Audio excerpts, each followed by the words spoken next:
Kementerian Pertahanan Rusia menerbitkan rekaman pembebasan pemukiman Novaya Ivanovka di distrik Zuzanski di wilayah Kursk.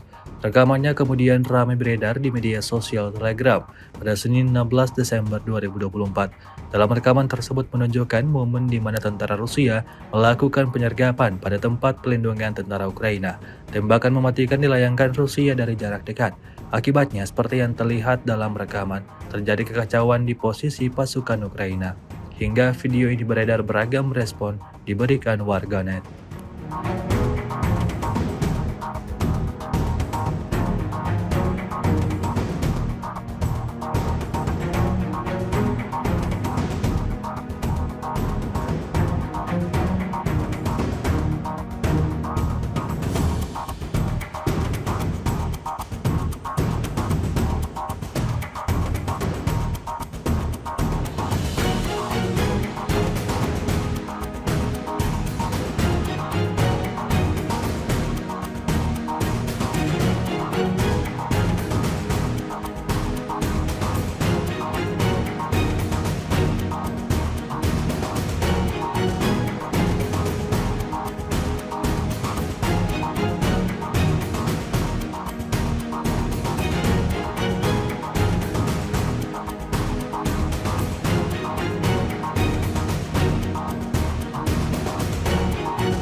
Download Tribun X sekarang, menghadirkan lokal menjadi Indonesia.